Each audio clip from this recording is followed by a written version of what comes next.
you're here to get sold on something, you can relax. We're not going to sell you on anything. Okay.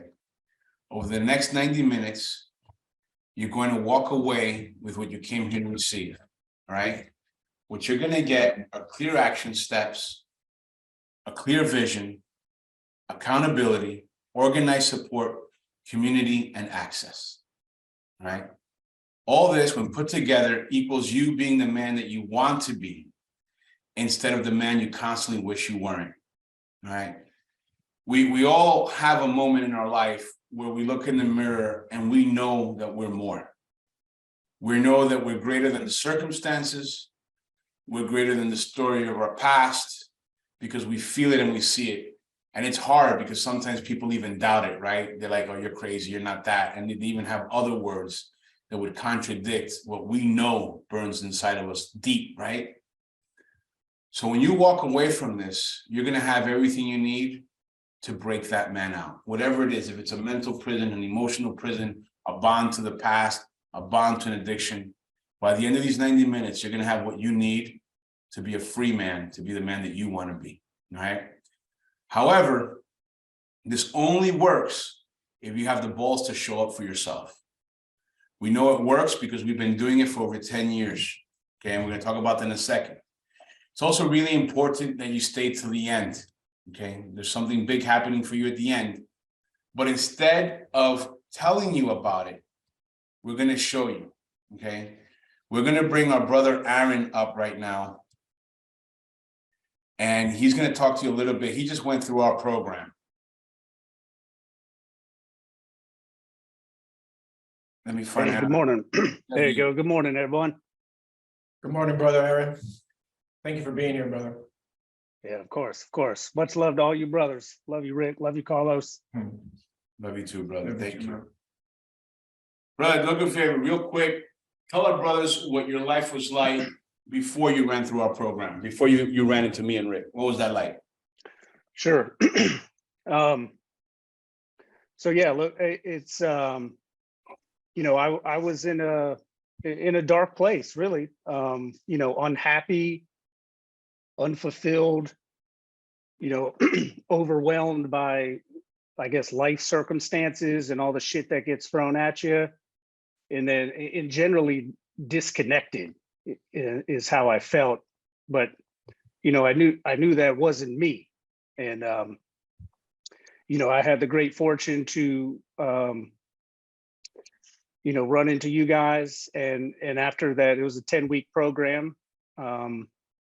You know, the guidance that you guys provided, the tools that I was able to pick up and implement in my life have transformed my life, transformed me. And I can sit here and say I have been reborn as a new man. There's no doubt in my mind. Hey, brother, why don't you tell us about the Miami Boat Show? What happened last week at the boat show? Sure. So look, I've been to several shows. It's what I do for a living. And yeah, last weekend, it was different, right? And it was all about the mindset going into the show and staying true to the routine that I learned and have implemented into my life. And ended up selling $8 million worth of boats. Wait. Say that again. That's a respectable number, sir. No doubt. In 2 days, you did what, sir? $8 million. And we crushed it. Absolutely crushed it, man.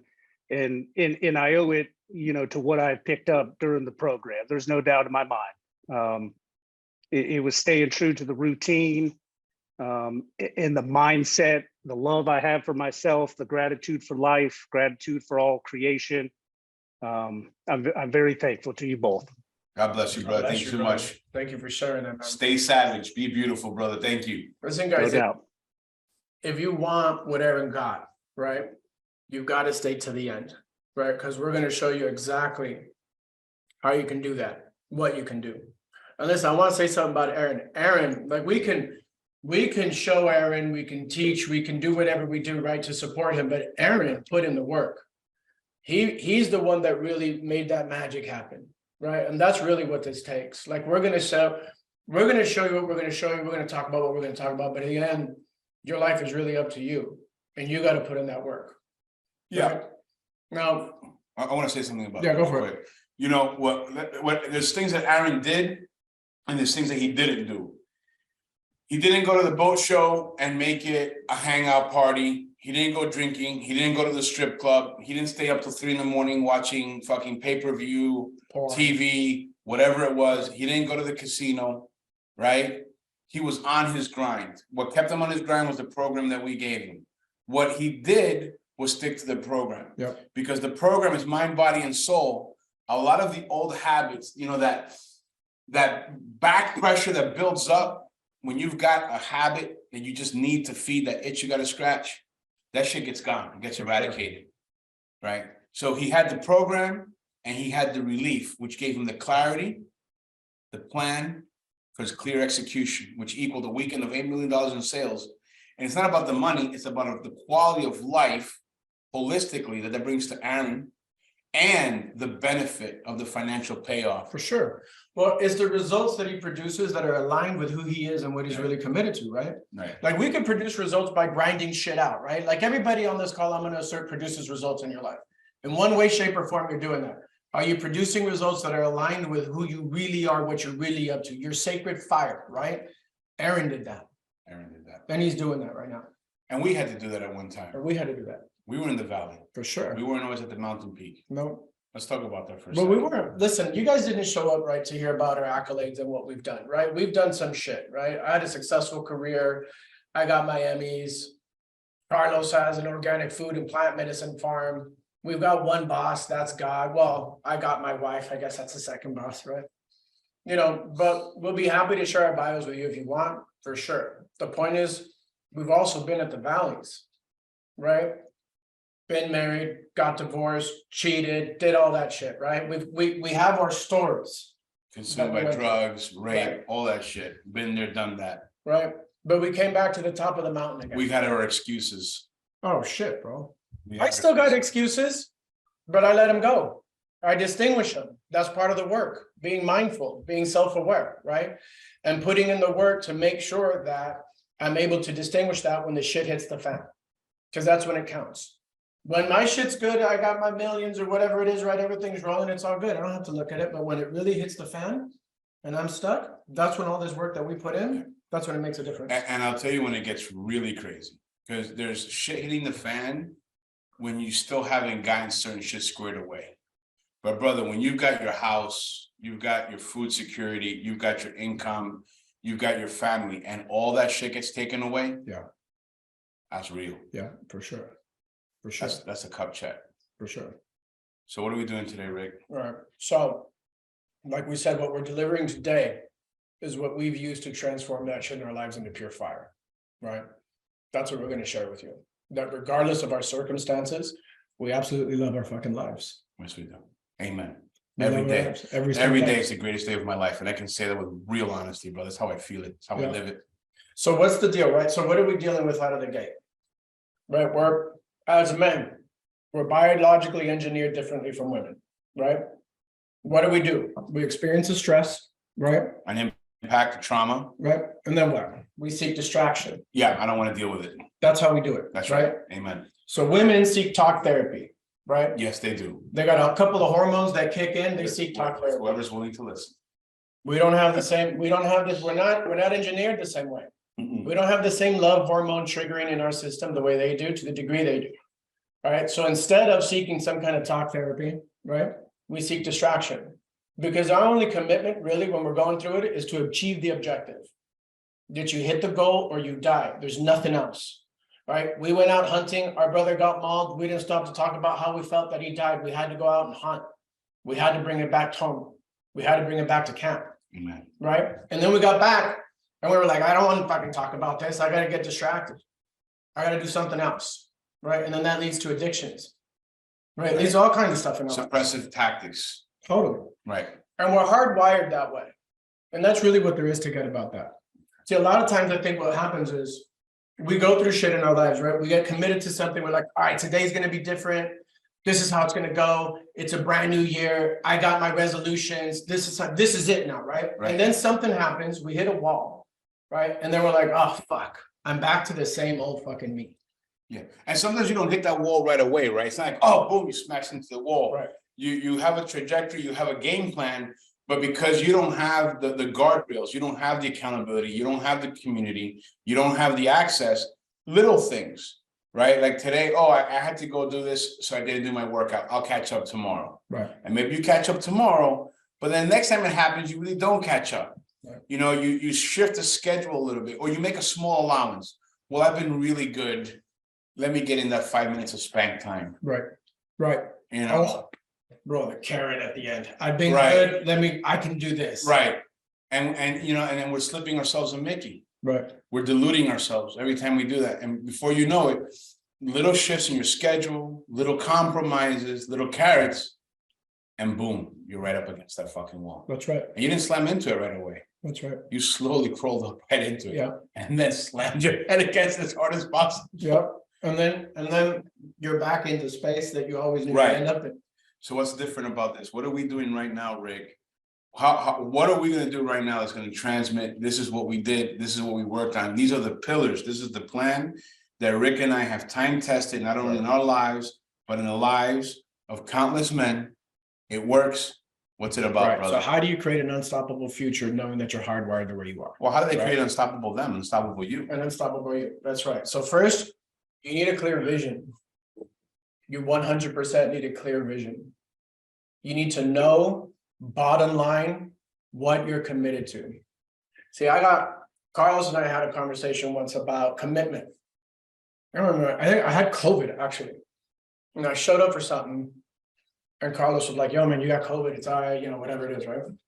Something like that. Remember that? Well, I specifically said, don't you feel like putting this off so you can rest? Right. And what'd I say? You said, I'm not about what I feel, I'm about what I'm committed to, and I'm committed to getting this done.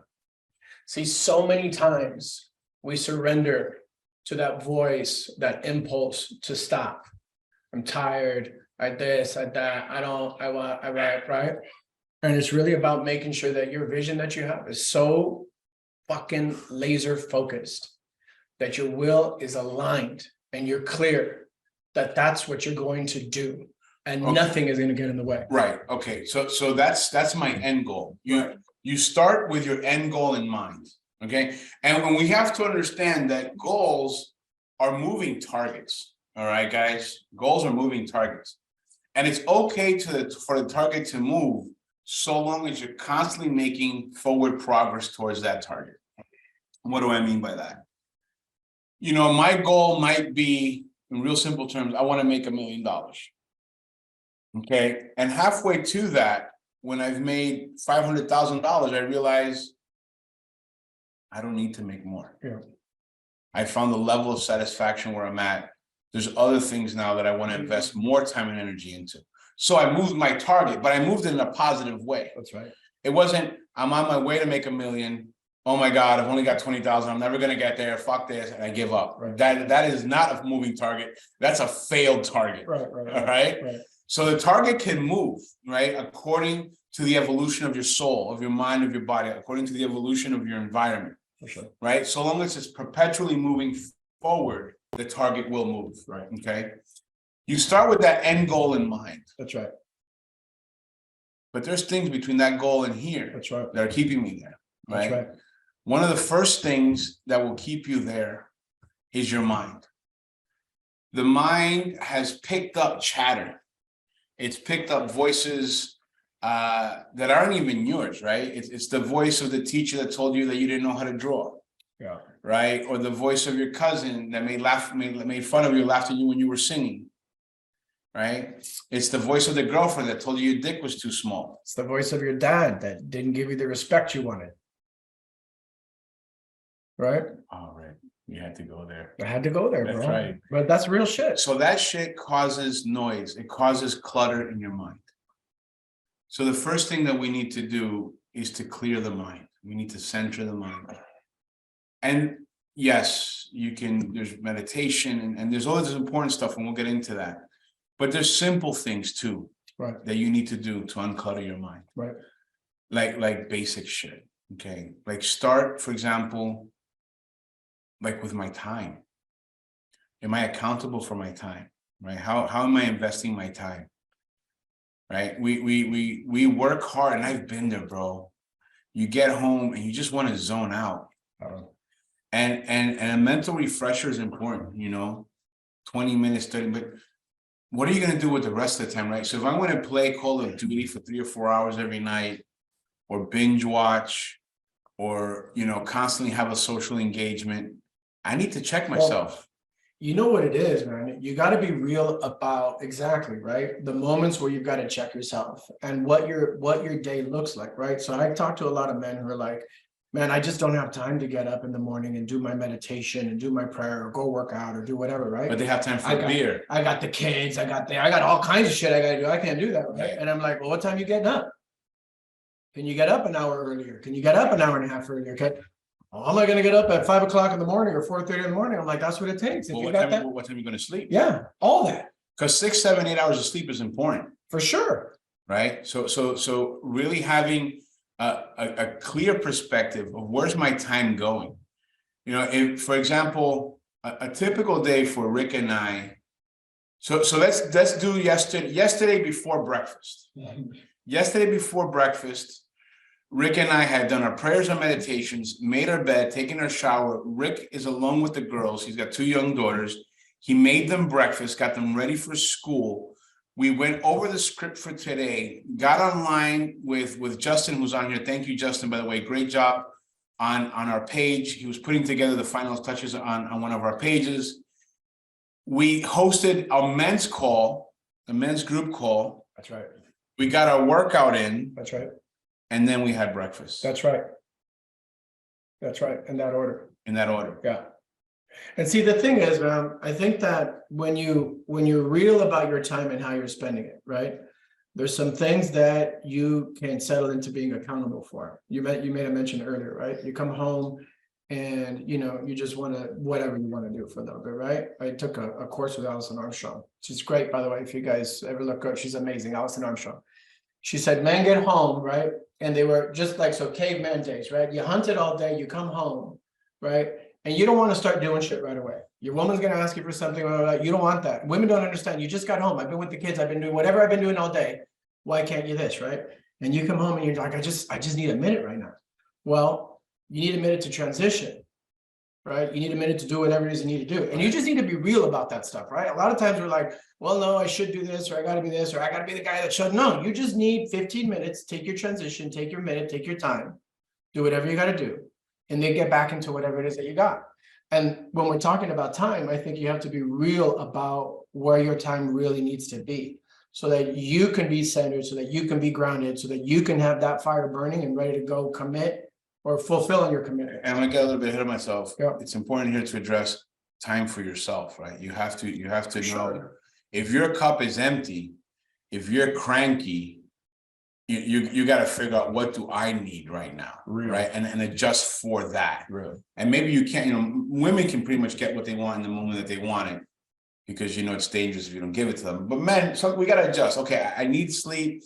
I need 20 minutes to meditate. I need a 45-minute workout. I need some water. Yeah. I can't get it right now. Cool. When can I get it? And you plan for it, and you make that a priority, and you move towards that goal. That's right. Time management in practical terms as well. My bed. Am I making? If you don't have a maid service that makes your bed, and you live with a woman, your woman cannot be making the bed every day unless she makes the bed and you do the dishes, or but as a dude, right? As a dude, making your bed first thing in the morning is fucking huge, bro. Bro, I gotta say something about that. Say something about that. Yeah, so my woman isn't here right now, right? She's actually hosting a retreat for women right now, right? So she's not here. Yesterday I woke up and she's not here. I'm like, I don't have to do the fucking bed. She's not here, right? And I looked at my bed and I'm like, there's no way you're not gonna do that bed. You're gonna put integrity into every area of your life, starting with this bed. I swear to you, I had this conversation mentally. And I made the bed. And it was a trip because I was like, no, this is how my life is gonna go. I'm not gonna compromise for the mediocrity that's constantly fucking pulling at me. It's okay that we step over mediocrity, right? Like that's what's there by default. And I want to talk a little bit about that, unless you want to keep going with the time thing. Well, one more thing. Yeah, because time is a pillar, it's a cornerstone for clarity. For sure. Okay, and so there's a teaching in there's an elder in the Witoto tribe, they're the Mambe people, and he gave his student one time a small coca plant. Coca is one of the main ingredients in Mambe, and he went to visit his student 8 months later, and he said to him in the course of conversation, "Take me to the plant that I gave you. I want to go see it." And so the student kind of like, his little finger got a little tight, takes his teacher over to the coca plant, and it's got weeds growing around it. It's got like another plant halfway leaning on it. And it's a true story from what I've heard. And the teacher, just without missing a beat, looks at his student and says, "You see your coca plant? And that's exactly the order of your life." And in Kabbalah, there's a similar teaching that our external environment is a reflection of our internal environment.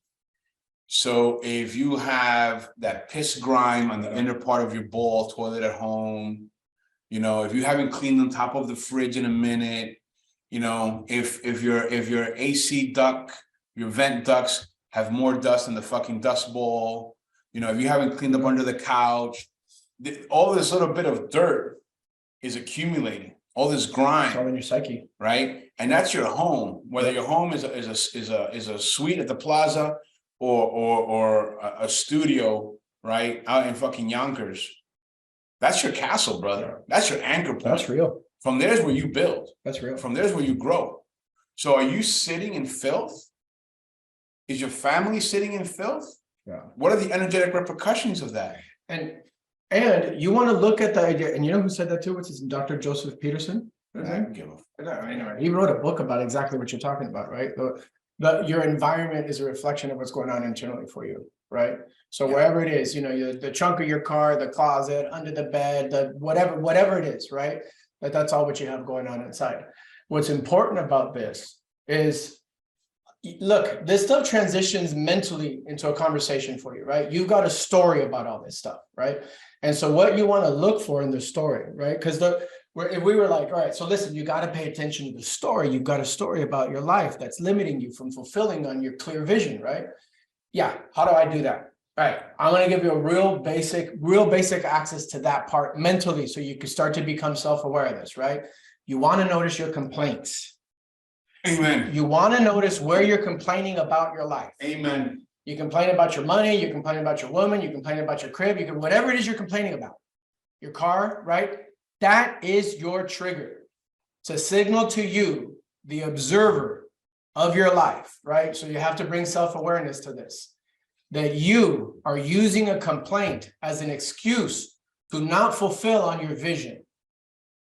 Amen. Amen.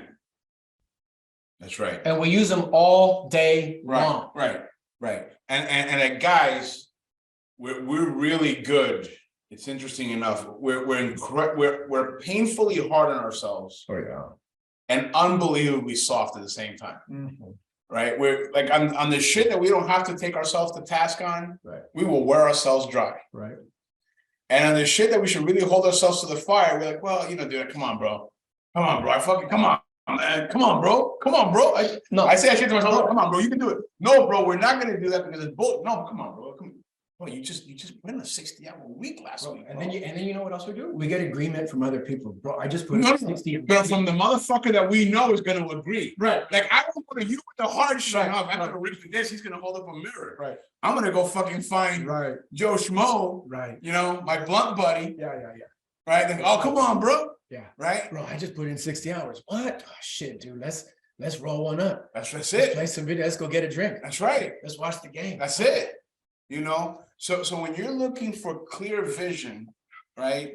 You're looking to manage your time, your environment, because the way that you allocate your time is the one single commodity that you're never going to get back. All right. So holding your time, as you were saying yesterday, Rick, sacred. Your time is sacred, right? It's more valuable than gold because the only thing that you get back from your time is what you put it into, right? So if you put it into shit that has no ROI, no return on investment, That's right. you're coming tits up, bro. You're broke. That's right. That's right. In whatever area that is, Right? whatever area. That's a running negative. That's right. So running negative is only going to run you into more debt. Right. More debt energetic, more debt financial. So what you'll notice about what you're talking about is we will complain about the same shit over and over and over again. And it's the same story. It's the same loop, right? And if you really look at what you're talking about, what are you really doing with your time in that area of your life?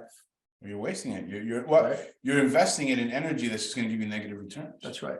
So you have your time, you have your environment, right? Now, the environment, as we were touching on before, is the cleanliness of my immediate space around me, details like making my bed, cleaning my sink, honoring my body enough that I don't use the same dirty towel for 10 days. Bro, opening my mail, paying my bills on. Removing clutter. Yeah. All sorts of clutter, right? If you clean your physical environment, you're going to start cleaning up your mental environment. The people you hang out with, brother, you know what I'm saying? You truly cannot, and God bless my dad, you know, God bless him. R.I.P. to Pops. But one of the best things that he taught me before he left this earth was, boy, mijo, you can't fly with eagles if you're always hanging out with turkeys. You know what I mean? And see, Papa, I don't want to be a turkey. I want to be an eagle. That's what's up. That's what's up. So you got to find the motherfuckers that run hard, grind hard. That's right. Saying that emulate the kind of man that you want to be. That's right. Right? Because you're going to respond to your environment. We're going to get more into that later. Yeah. Clarity of mind, we're going to get that into body in a second. Also has to do with your diet. Right. If you're eating, bro, we all old enough. We remember in school, what you put in is what you get out, right? Well, that's still the truth. Yeah. More than ever. You know, More than 35 ever. years The older you get, that's truer than ever. what you put in is what you get out. So you're saying, like our brother here, TJ Saunders said, finding the vision can be freaking tough. Word, of course it's tough. But what are you doing to make it harder on yourself? That's right. And that's what we're dealing with right now. We're giving you the basics. If you got these boxes checked off, stay tuned. We're going to go deeper. But this is the fundamentals. Well, now you're talking about your body, bro. You're Well, talking. we're going to get that. We're going to get that in a second. Pero when we say about a clear path to a clear vision, right? You have to have your mind, your body, and your spirit aligned. That's right. Right? And when it comes to spirit, it goes back to environment. Your spirit's impacted by your environment, by the people you hang out with, by how you coordinate your life, by how you manage your time. You got to invest time in spirit as well. That's right. In all those areas. Right? So you honor each one by getting that each one is sacred, that each one is so meaningful, is so impactful, and is such a critical pillar of how your life is literally going to go. When you get related to it on that level, you start to get, whoa, if I just put shit in my body and I put shit out, how's that going to serve me? Right. And shit could be what I'm watching, Sure. what I'm listening to, what I'm speaking, what I'm eating, what I'm hanging around Who I'm with. That's right. how I'm treating my body. That's right. What I'm doing with my time. What I'm doing with my time. If I dismiss my time, if I don't get how sacred it is, how important it is, how relevant it is to what I'm up to, what I'm committed to that vision, right? If I dismiss it by doing all the shit that we do, right? How am I going to fulfill on that vision? I'll tell you how important time is. I paid this dude one time $5,000 for a 12-week marketing course. It was 10 or 12 weeks. It was 12-week marketing course. The first 4 weeks, all this mother talked about was time. Yeah. Fucking time. And like, dude, I came here for the Benjamins. Right. You know what I'm saying? I want to tell time on a rollie, bro. Right. I gave you money to get me there. Right. He's like, yeah, that's true. But if you don't have your time squared away, what's that money worth to you? How are you even going to get there? How can you invest in making money if you don't know how to invest in being healthy and squared away? So when you talk about getting to a clear vision, the first thing that you need is a clear path to that vision. That's right. You got to have your time squared away. You have to have your environment squared away, mind, body, and spirit. Now, there's something about mind, body, and spirit that's impacted by the story we tell ourselves. That's right. About what happened to me, why I can't do this, why it's harder for me to do this. You know, why the other guy, my favorite word these days, privilege. No, he was born into privilege. Right. So motherfucker, you telling me this other man that's got two balls just like you do, two legs like you do, got two hands like you do, is somehow better than you because he was born into a condition that you are not capable of overcoming and surpassing? Right. That's bullshit. Right. That's you get off the fucking call right now. Right. For real. That ain't who we're here for. That's the truth. You gotta know that as a man, you're capable of rising to any challenge. You're capable of surpassing any circumstance and achieving anything you desire. Problem is, here's the story we tell ourselves. That's exactly right. That's I've been exactly so what I'm beaten saying. by life. I've been so pushed down by life. I was born into these conditions that when you see something you want, you automatically think it's out of your reach. Well, dude, and you're exactly right, right? Because we end up so enrolled in our story about why we can't get it or where we ended up or how we ended up, or we've got this story about now I can't do because now I'm a this, right? I'm a dad and I'm married and I have kids and I can't do that, or no, I did this and now I can't, or I lost a job or I got laid off, or whatever the story is.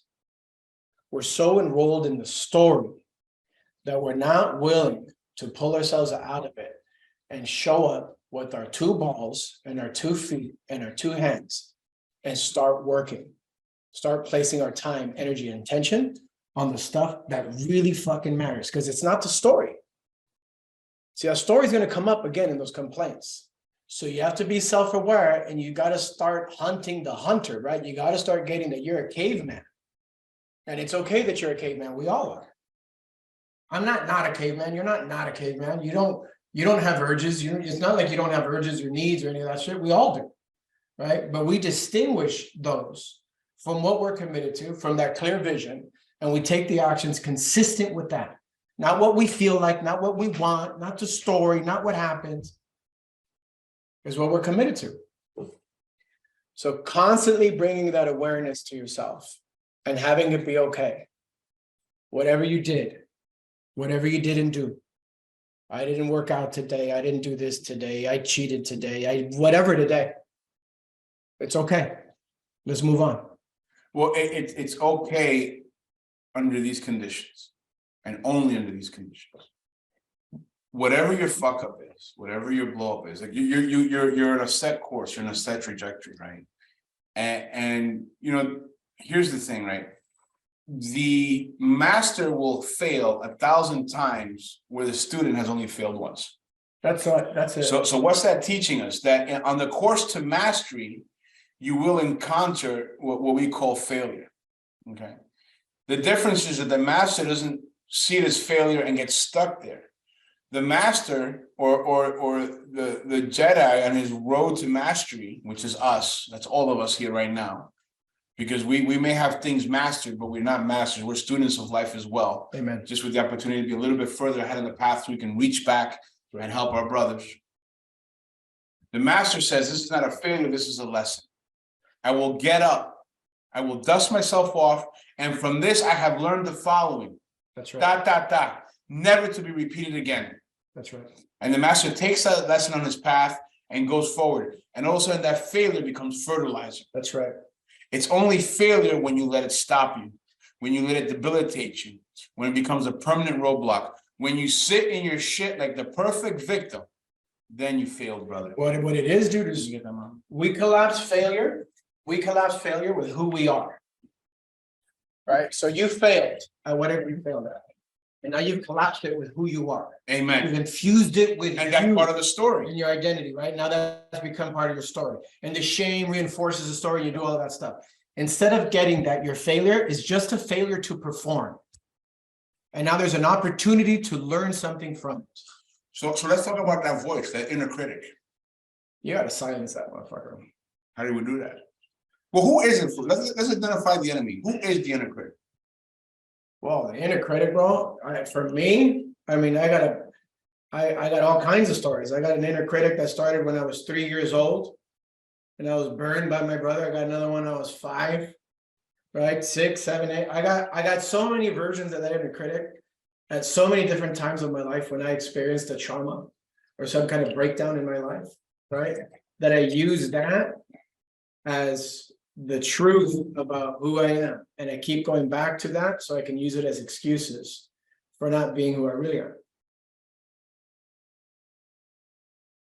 Carlos is chewing down about a mound of Bombay right now, so. You know I roll. I'm gonna- So I used to have a lot of inner critics. Right, Then I got married.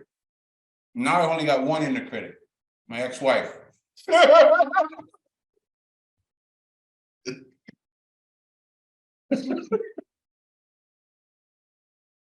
So the I gotta inner lie critic, to him, I gotta lie to him. the inner critic. It's that voice, whatever that voice is. The first thing you gotta realize is that that voice ain't you. You know, one time I was in a supermarket over in Costa Rica and there was these tourist girls over there. I was living there in the beach town. They're in the supermarket and one girl says to the other, man, I really want to buy this shampoo again. But I've already bought two and I lost both of them. So I went over there and I said, let me ask you something. Is it you that's not letting you buy the third shampoo? Or is it the voice of your parents when they told you that this is the way to discipline yourself when you mess up? She stopped, the girl almost started crying. She said, it's my parents. They're not letting me buy the shampoo. I said, well, that's okay. If they were them, they don't have to buy the shampoo. If it's you and you want to buy the shampoo, buy it. And this time, just take better care of it. That's great. That girl breathed. I couldn't believe it, bro. 3 seconds in, and I was just doing it to be funny, just to, just to have a little fun with some cute girls. Right. Changed her fucking life, bro. Yeah. In that moment. What did I learn? Identify the inner critic. Where's it coming from? Is it my dad? Is it my mom? Is it my past ex-girlfriend, ex-boss? Is it myself? Well, it's that voice that you're talking Right. about. And how do I make peace with that voice? Because that voice isn't you. Even when you say it's myself, it's not you. It's a pattern. It's a way of looking at things that you learn. Like men don't cry. Right, That's a learned behavior. right. Right? And you can't do that. You can't draw. You can't sing. You can't play sports. You can't be. There's always that critic that's someone we learn that put a negation on us. For sure. There's a great story that the elders tell, and it's about this boy that goes up this huge wall, and a crowd starts to gather as the boy's going up the wall. And how do you get up there? How do you get up? How's he going so far without falling? And this old lady comes by and she looks up, she looks at the crowd, she goes, I'll tell you how he's getting up there without falling. And everybody looks at her, right? It's like 40, 50 people gather around. She's like, because no adult came here to tell him that he couldn't go up there without falling. That's right. So every voice that's putting you down, that is holding you back, came from somewhere, and it's not your voice. That's right. So the first thing to do is like, this voice is not mine. Whose voice is it? How can I heal that relationship? Right, and we're going to talk about that a little bit in spirit. Right. But you need to heal the relationship with your inner critic. Well, and you have to be willing to see it as distinct from who you are. Amen. You've got to be willing to do that part. A lot of times as men, we put ourselves on the cross for the stuff that we've done. And we've got to be willing to put that aside and get it's not who we are. Let the voice go and stay on task. See, it's tough to do that, man, when you keep sentencing yourself over and over and over again. And you put your past and your future over and over and over and over. And you keep feeding yourself and you feed yourself that story and it's you and it's you. And it's just not. It's really not. And when you start to make that distinguish, when that switch finally goes off and you're like, oh, that's the voice. No. That doesn't have to be me. No. I It's can not choose. me. Right. I don't have to act on it. It's That's not right. me. I can choose. That's right. I can choose. I can show up this way. That's right. Right now, this moment, That's right right. now, I That's can right. show up that way. That's right. That's right. That's right. I can choose. Thoughts, your thoughts are not you. Okay. Thoughts are like old school here, radio waves, right? The people still use radio today.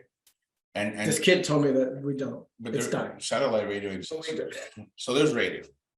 And radio waves are transmitting all kinds of stations, right? From R&B to jazz to classical to some dude talking about some shit happening somewhere in the world. Yeah. Your mind is the transceiver, right? It transmits and it receives. So like the radio, it's just catching a different station. But like the radio, you can change the station. You don't have to stay stuck on that song or that interview. Yeah. You can change the station. Yeah. Because their song isn't you. You're the radio. You're choosing what you're tuning into. Right. Everything is out there at the same time, right?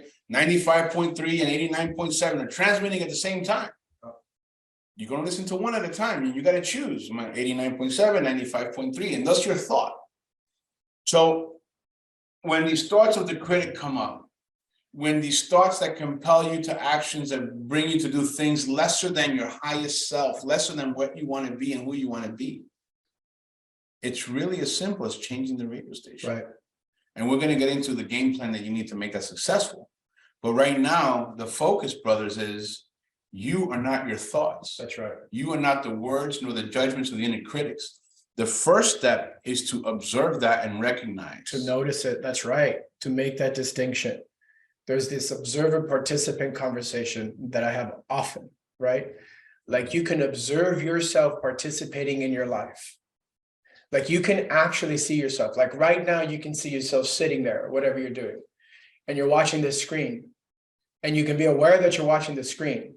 And then you have thoughts that you have about whatever you have right now, right? And you think this is all me and this is all real and this is all truth, right? But if you just sit outside yourself and you observe yourself, you start to see that, well, what it is, right, isn't necessarily what it has to be. You could sit up in the chair, you could do something else, whatever it is you can choose. But you've got to be willing to observe yourself as a participant. You have to be willing to make the distinction that that voice in your head isn't you. And you can choose. And now one of the things that keeps us attached to that voice or tuning into that voice, right? And this is what creates limiting beliefs. And so this is what we're going to do right now is we're going to give you that energetic kill shot that will destroy any limiting belief. And this is how do I address my past? Yeah. Okay. The elders in the plant medicine community where I come from, the Yahe culture, they teach that the past is to be buried in an unmarked tomb. From the past, you only bring with you the beautiful memories. Because that story is not who you are. They teach that, so there's a past, right? So in my past, I was raped as a child. That happened. I was raised by a prolific criminal. That happened. I was raised into an expanding criminal empire. That happened. And everything that comes along with that, the prostitutes, the gambling, the drinking at 13 years old, the drugs at 16, the selling drugs at 17, right? I was reflecting my environment and the men in my environment. That happened. That's my past. But it happened for a reason. It happened for me. It didn't happen to me. And that's a clear distinction, gentlemen. Everything that's happening in your life is happening for you. Whether you see it as such or not, it's not happening to you. You are not a passive victim in your life. You are the actual creator, the center focal point of everything that's happening. So the ancestors say we have to embrace our past. We hug it. We say, thank you. You served me up until here. And now with respect, I let you go. Like that crazy girlfriend, you just have to very gently pull away from. It's not you, it's me. And that's real.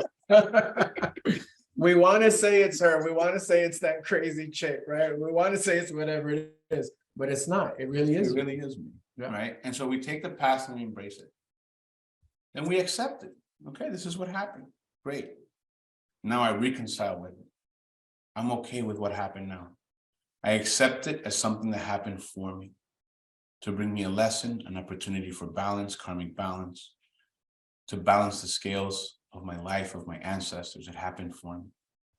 And I take this beautiful past that I no longer need, and I put it in a tomb and I bury it.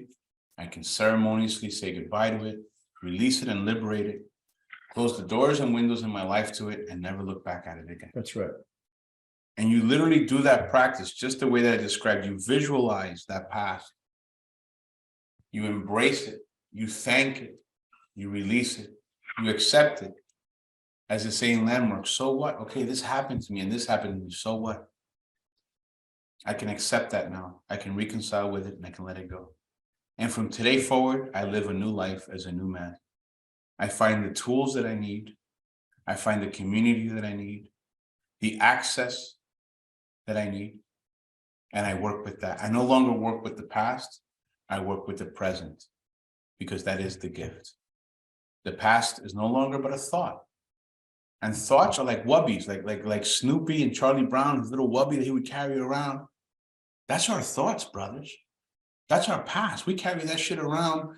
You know, we want to wear like a tattoo on our chest. You know, why take pride in the pain? Take pride in how you took all that shit and made it fertilizer. How instead of making you raw and hard and jagged, it made you a beast of love, a savage for compassion, a soldier of respect, a warrior of love and light. How did it make you that great warrior in the garden instead of a gardener in the war? Right? Because that battlefield becomes our mind, it becomes our life. We identify with it, but it's just a thought. You know, and if you took that thought and you held it out in front of you with your hand extended, after an hour or two, your arm's gonna get really fucking tired. After about half a day, your muscles are gonna start to atrophy and lock up. And you're hurting yourself when all you need to do is release that thought and walk free from it. Yeah. Okay. So we really have to understand that our past is not our future. It doesn't even have to be the present. We can choose how we redefine and relive this moment. That said, you need tools, you need support, but you can do it. I want to say something about that. What you are pointing to is a shift in your context for how your reality occurs for you, right? So I'm going to say a little bit about that, right? Because if you're living your life like shit's happening to you all the time, why didn't you show up on time? I had traffic.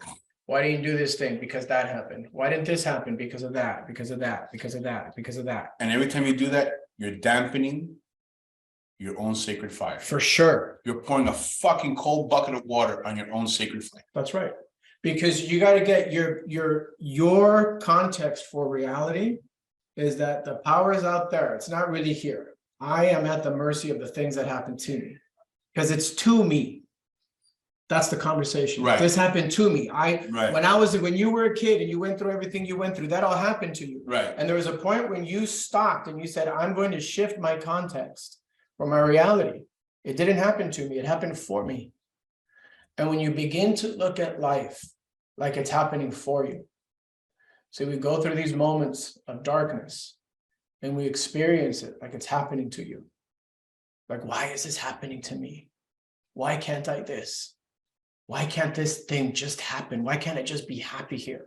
Why can't I just X? And it's all happening to you. The moment you shift that perspective and you start to look at, wait a minute, how is this actually happening for me? What am I supposed to get from this right now? What am I supposed to learn? What am I supposed to discover? How am I supposed to evolve so I can step into my power versus step away from it and put it in the lap of someone or something else? So what Carlos is talking about is shifting that context and reconciling that past. So it no longer has any hold or power over you. And that is a practice. Yeah. Yeah. And everything we're talking about here today requires a practice. If anyone out there, guys, you know, listen, we've been through the gamut. I see thousands of people every year through the plant medicine path. I was just listening to today. I like to start every morning with a random 4 or 5 minute motivational video. And homeboy was saying, you become great in the dark. You become great when nobody's looking. When you put in the extra rep, when you make your bed when your wife isn't home. Rick, thank you for doing that, by the way, brother. Energetically showing up. Right? But how is it that you achieve that willingness to work in the darkness? How is it that you achieve the willingness to make it happen no matter what? How do you commit yourself to being unstoppable? Bro, you need an unstoppable mindset. No matter what the fuck This is the way it's gonna happen. Mhm. You know, two quick stories. My great mentor, Gary Halber, said, Carlos, in life, there are two agendas, your agenda and the other guy's. Only one agenda is gonna run. So you better be smart enough to know which one is better and strong enough to push yours through if that's the one that's gotta go. Right? Mhm. The other thing he said to me, he was talking about me, but it's true, this applies to all of us, brothers.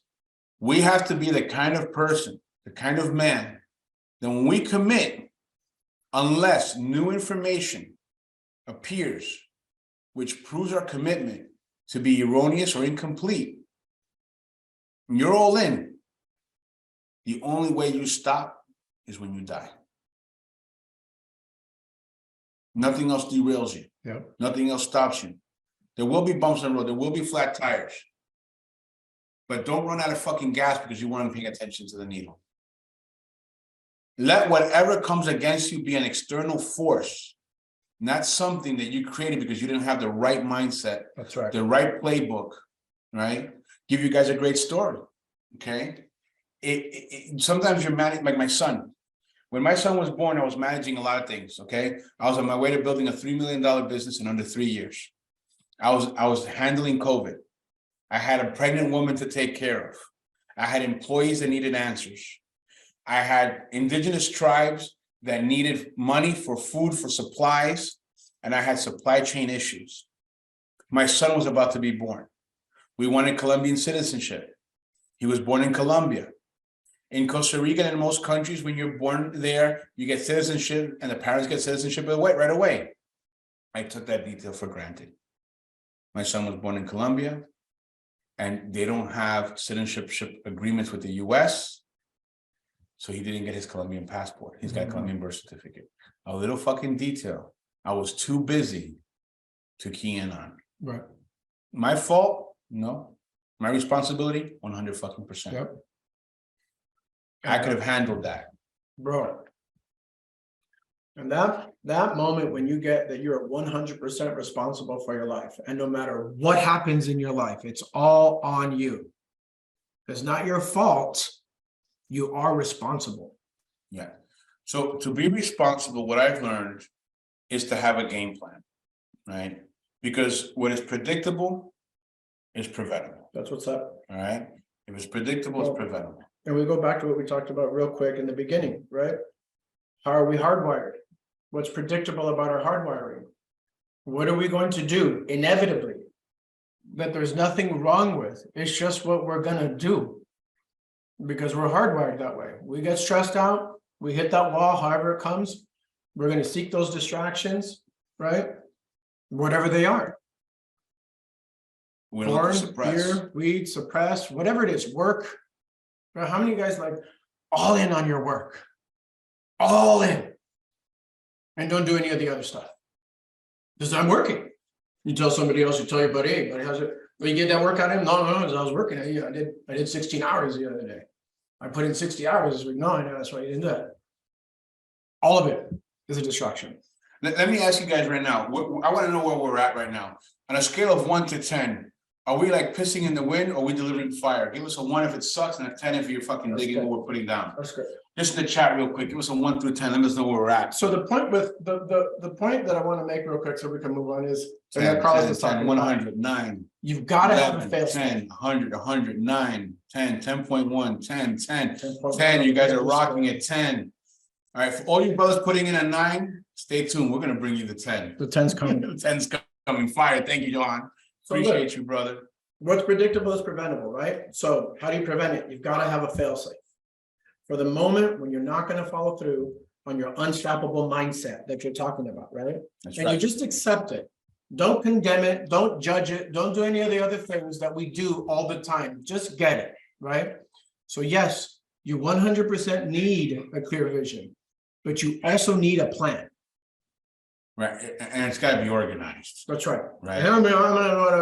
You got to blueprint that stuff out. Right, and so there's big plans and there's little plans. Like for me, I started with little plans, okay? Because I knew that if I didn't have, I figured it out by observing my life.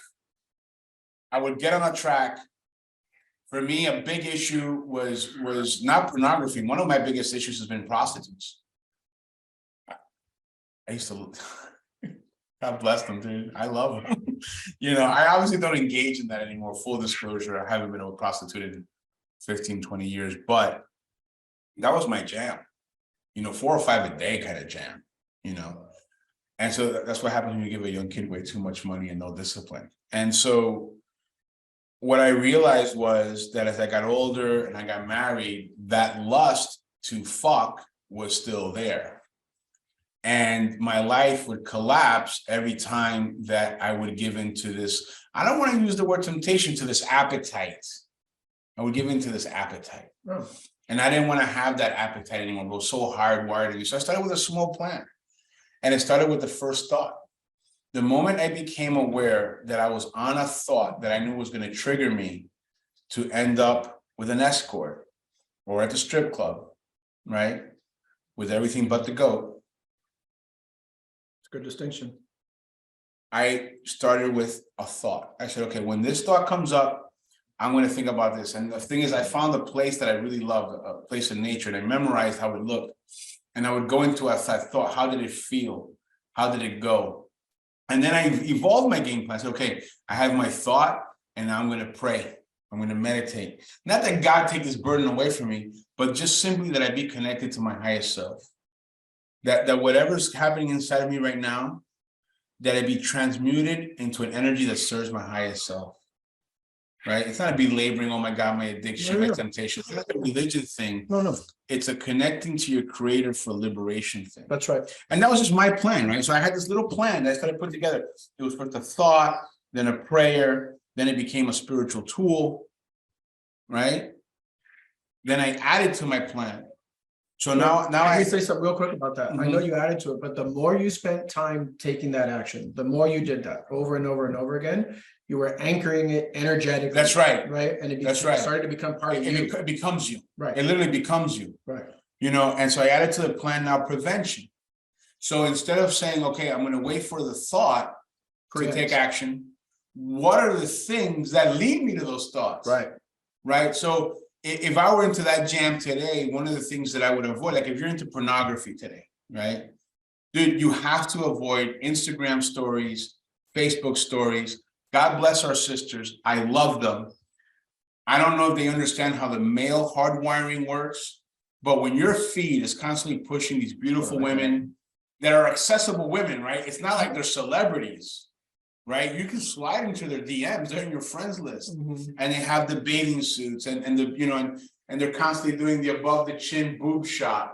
Dude, if you have an issue with pornography, if you have an issue with cheating on your girl, right? If like me, you would go to a massage parlor, but you wouldn't feel good about it, right? Then what's my preventative game plan? Right. You have a responsive game plan, but you have to have a what are the things that I need to avoid? Am I a fat boy? Do I like pizza? I can't go to hang out with Joey's Pizza. Right. If my friends are going to Joey's Pizza, I gotta wait for them to get out of Joey's Pizza. Make sure they're good friends. They're not going to bring me a fucking slice. Right. So you got to avoid prevention. What are the things that create triggers for me? Right. What's that? Like sometimes like I don't do shit well. I suck. Well, I'm not going to do anything. No. Your preventative game plan is I'm going to find a coach. I want to know how to shoot pool. I want to know how to play darts. I want to know how to play music.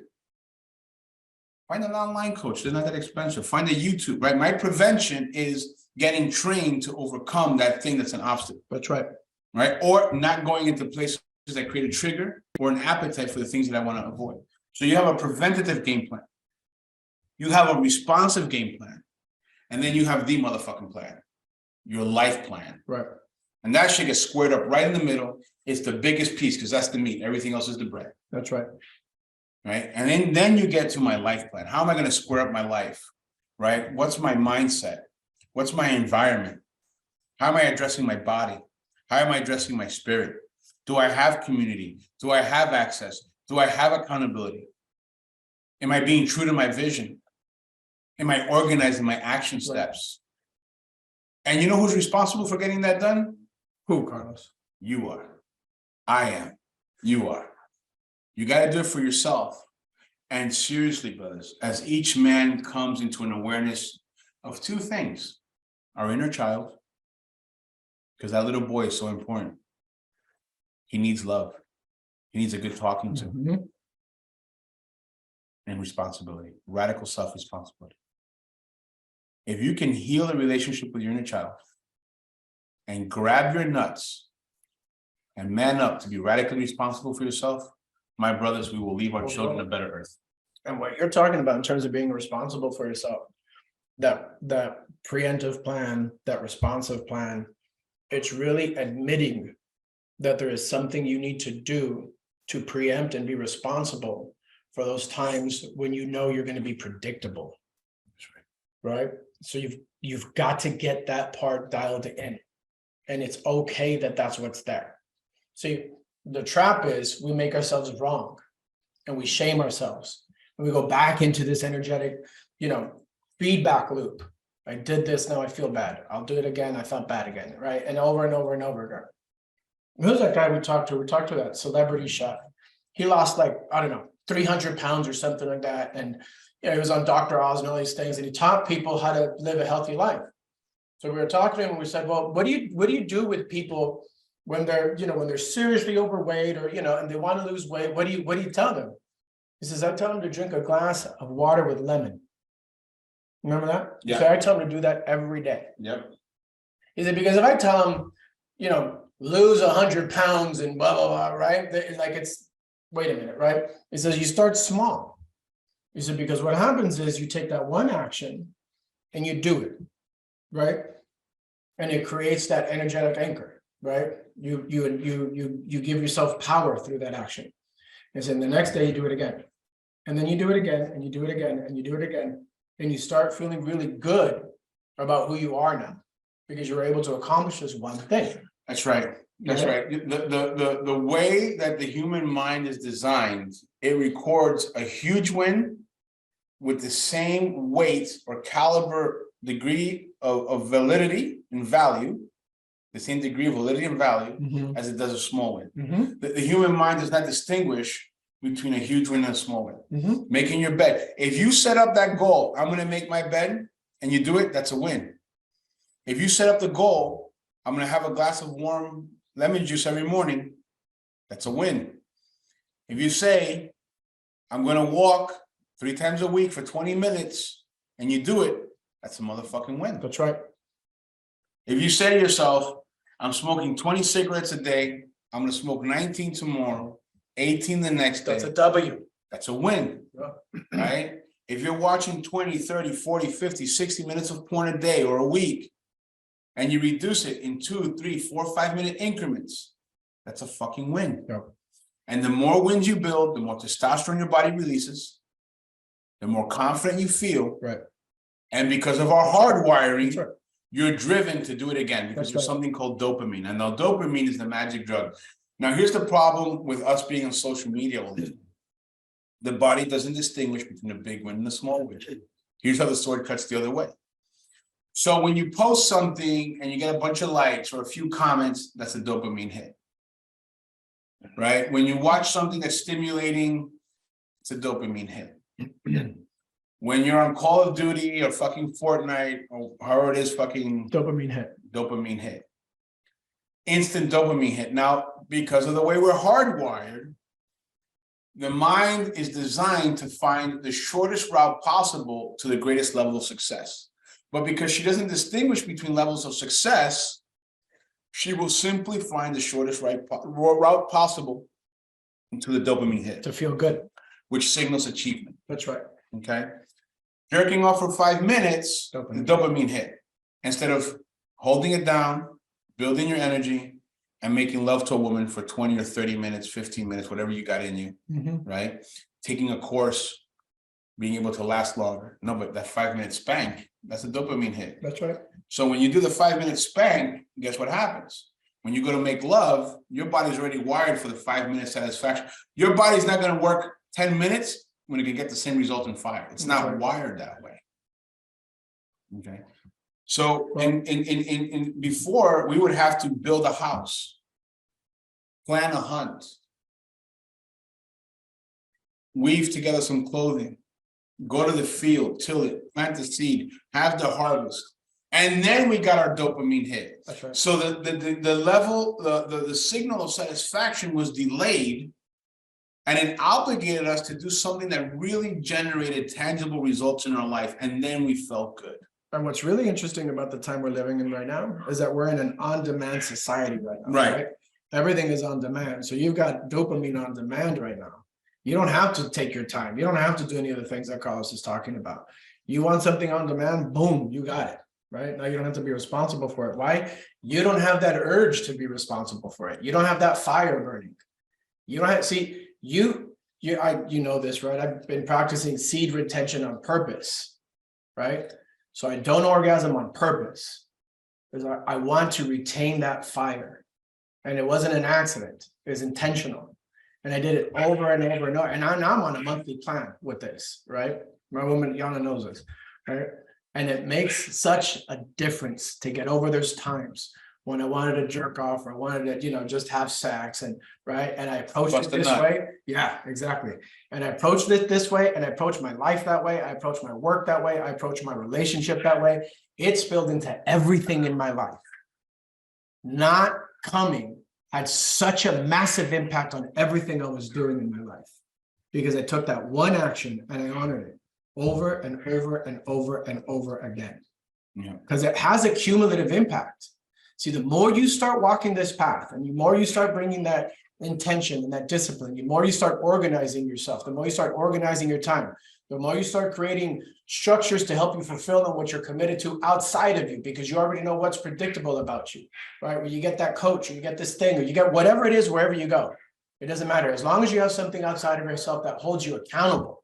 See, if you're not accountable to something else, which is what we're going to get into next, right? If you're not accountable to something else, you can bet your ass that you're going to be right back where you started in some way, shape, or form. And here's what we got to understand, right? So Rick set up a goal.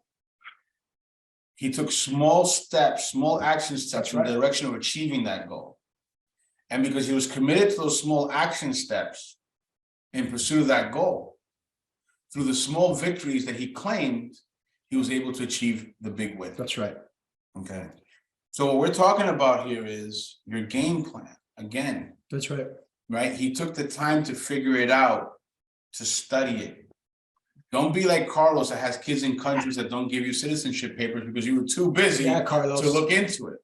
Be like Rick, who sat down, came up with a plan, studied it, researched it, armed himself with the information, executed a strategy, and gave himself permission to adjust along the way because the goal is constantly moving. Bro, 100. You know, one of the things I noticed, I work from home, right? One of the things I noticed was when I'm working, and if I can't get through something that I'm working on, I'll start thinking about jerking off. Yeah, it's the back pressure. So I stopped. I get up. This is true. So I stopped. I'd get up. I'm like, I got to go outside and go do a walk. Bro, I started walking. I walked all the time after that. You catch me outside walking. Oh, look at these. How do you walk? He's committed to himself. No, I just didn't want to jerk off. But that was his plan. But that was the plan. He had his prevention. He had his response plan. Right? His response plan was, I know it's predictable that I'm going to run into something at work. My default response is to jerk off. Right. What's my plan to address that? That's right. He didn't wait for the back pressure to build to, oh, what the fuck am I going to do about it? No. He knew what he was going to do about it. And the reason he knew what he was going to do about it is because Rick is about it. And then I told my boys about it.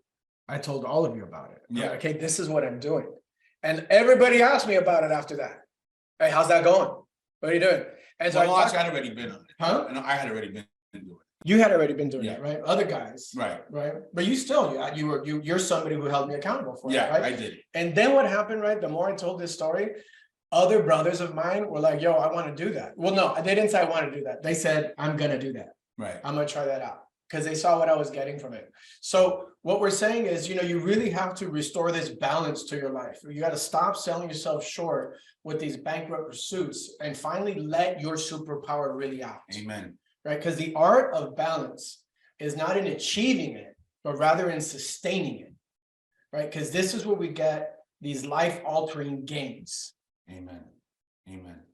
So here's what, let's do a real recap real quick. What we've laid out for you so far, so you Right. see the intangible results. I want to make sure we get is 9:50. We're gonna go a little bit over time, guys, okay? So it's, if you got the time, great.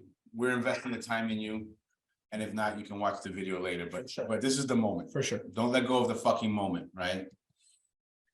So we've got the understanding that how I set up my time, how I address my environment, allows me to have clarity of thought. Clarity of thought allows me to identify the goal, the clear vision, where I want to get to. How do I get there? Releasing my past, Right. reconciling and silencing my inner critic, That's right. setting up my game plan. Okay. Right. That exercise we gave on acceptance and reconciliation is really important for that. Super important. So The you start exercise- setting, you see yourself. The exercise of doing a ruthless review of your time, like literally sit down and for 3 days, track your day hour by hour in 15 to 20 to 30-minute increments. At the end of 3 days, you have to sit down with yourself, just like Rick sat down with himself and said, okay, what am I really fucking doing? Oh my God, am I playing that much Call of Duty? Am I really sleeping that few hours? Am I really drinking that little bit of water? Bro, dude, Right? how many times you take a shit? You take your phone, you're on your phone, you're on social. Before you know it, you spend 15 minutes on the can. You put those together, it's an hour at the end of the day. Yo, when I go to the can, I watch a YouTube video on motivation, self-help, self-growth, because I like to maximize my time. You know? Yeah. And sometimes it's good to just take a shit and be with the shit. It's part of the natural, Oh. like to, Leave your phone before you go take a shit. you know, and just be with Leave it. it someplace. Try doing that. All I'm right. serious. So you have, listen to the tools that we're laying out for you, okay? If you missed it, you have to go back. So I'm not going to keep repeating. Now, the next tool that we want to give you is gratitude, because when the mind cannot occupy itself on two opposing points and drive towards both of them simultaneously. So when you have an issue with the complaints, when you have an issue with the way your life is set up, right? When you realize, hey, the things that I'm talking about that I don't like about my life is really what's creating my life, then you need an alchemic shift. We need to magically shift the energy. And we do that through the power of gratitude. And here's the step-by-step booklet on how you do that. Tomorrow when you wake up, you're going to write 10 things that you're grateful for. And then you're going to read each one out loud. Every day after that, you're going to add at least one thing to the list. And you're going to do this for 30 days straight. You can add more than one thing, but you must add at least one thing. So on day one, tomorrow, you write 10 things down and you read them out loud. On day two, you write one more or two more things down, whatever you feel called to, and you read all of them out loud. So every day you're adding at least one thing you're grateful for to the list, and you're reading everything out loud. What's happening here is you're creating neuroplasticity. You're literally rewiring your brain to focus on gratitude. And we've all here old enough to hear about The Secret and the law of attraction, the law of manifestation. That is the core truth about these universal laws. You attract what you focus on. Why does plant medicine attract healing? Because she is focused on bringing healing. So people that come to her receive that healing. The consciousness of plant medicine is for healing. That's right. Where's your consciousness at? Right. Here's the tool to address that. Right, your gratitude list. It will literally radically shift your life because you're literally forcing yourself to focus on gratitude onto the point where you're automatically grateful every day for everything. So what comes into your life? Things you can be more grateful for. Even when shit flows into your life, you will find that you're not reacting, but you're rather responding to it. Because you understand that shit, that trial, that tribulation is secret fertilizer. That's right. That you can alchemically transform, transmute, you can grow through it and use it to nourish your life, to flourish and to empower you rather than to debilitate you, to make you stink. And you're really talking about a gratitude practice, which is it is an absolute life changer when you really start bringing gratitude into your daily life and have that be a practice. It starts pulling at you. You, like for me, I felt a pull. Literally, I feel pulled to be grateful. Bro, I'll see my daughter, I'll see something, or I'll see money or whatever it is. And I've cried from gratitude because I'm pulled to thank the creator for it. And it's just in me. You start creating this tendency to feel the gratitude in your heart. Now listen, there's a lot of guys, myself included, you included, right? When we hit those dark times in our lives and I'm like, I can't see anything I'm grateful for. All I see is this shit in front of me right now. And then we go back to what we were talking about, right? Are you responsible for your life 100%? Or is it on somebody else or on something else out there? So if you're unable, right? If you can't see the gratitude in that moment, then what there is to do is to forgive and to let it go. Whatever's in the way, if this is really your responsibility, because this is your life, nobody else is living it for you. Nobody else is putting food in your mouth. Nobody else is on your hustle. Nobody else is dressing you. This is you. Right. And here's the thing. So another tool to getting it done. We talked to you guys about, there's a tool that global operators use to identify their mission and their purpose, and then step by step how they're going to achieve it. And it allows space for shifting targets, moving circumstances, right? And this is something, we have a brother here with us, Ryan Carey, Captain Ryan Carey, retired Canadian infantry, with truly this man is a man that lives his mission. He lives the ceremony. He lives the ritual of life. You know, he transformed from a soldier on the battlefield to a man whose battle has become healing compassion, not just for himself, but for everyone around him. And I asked him, I said, Captain, what's the game plan? What's the blueprint when you guys are operating at an elite level as global operators? What do you guys use to nail it down so that everybody's on the same page, so that you're clear on where you're going and how to get there? Because I know these guys have that shit, right? And so he gave it to us. It's called the Design Challenge.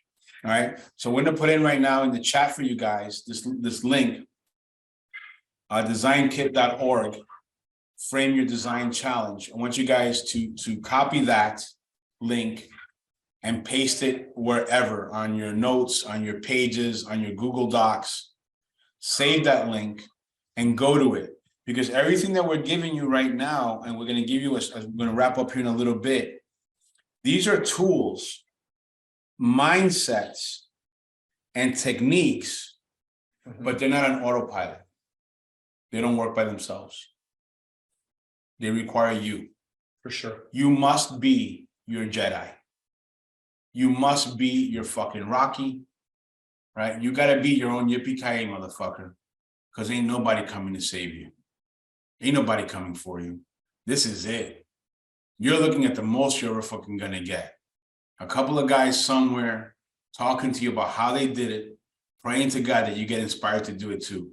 And I'll be honest with you. Why am I got selfish reasons for inspiring you, brother. I got to be honest with you. I want the best world possible. I want a world full of peace and prosperity. I want a world that respects and values all life, that sees the human race as a single race, that sees our language as one language, a language of love. And I want that for myself. I want that for my kids, and I'm willing to do anything to get it. Me too. Amen. And I'll tell you something else. I want it for you. Amen. I want it for your kids.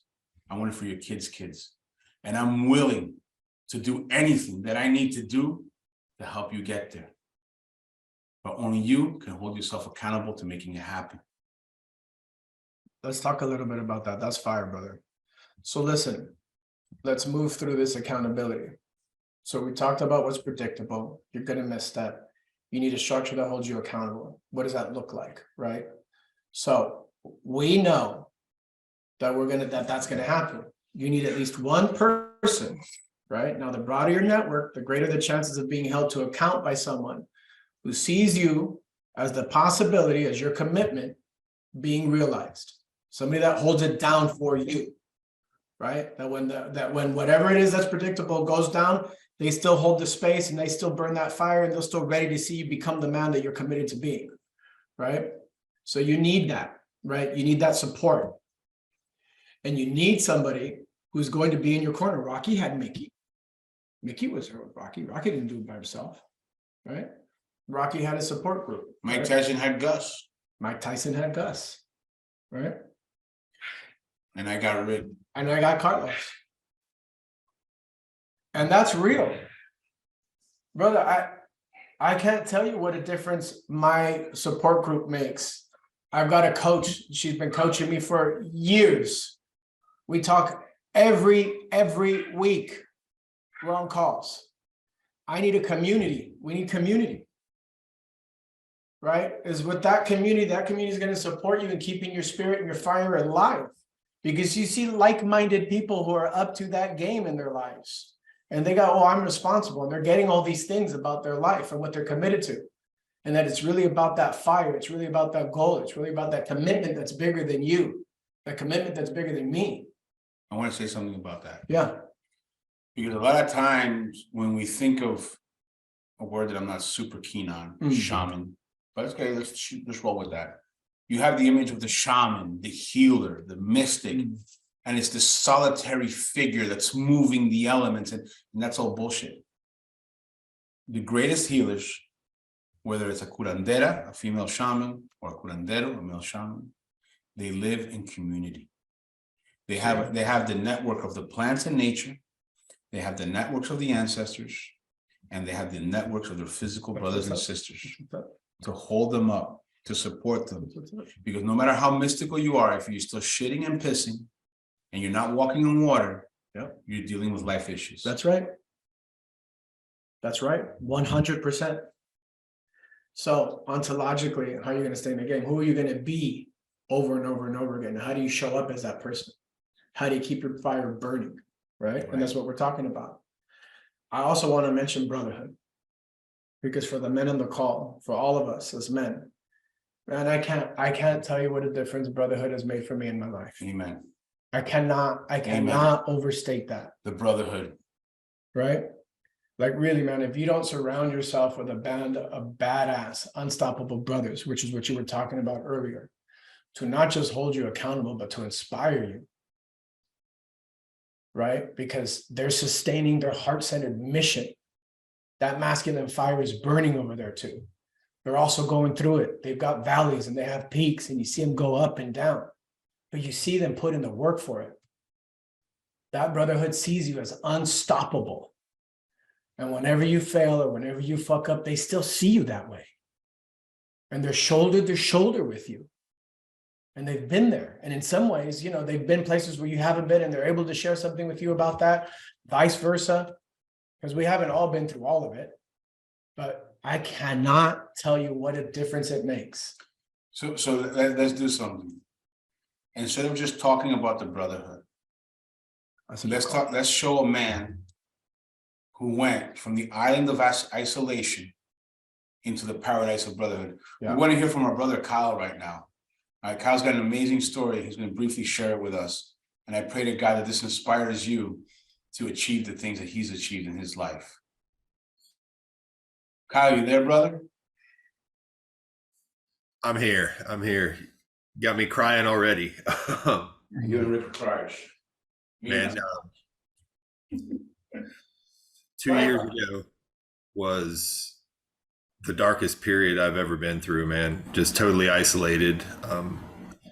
I had lost everything that I loved. And I was just absolutely broken in a way that I thought could not be repaired, nor did I deserve to be repaired. I was stuck in that story, stuck in that victimhood.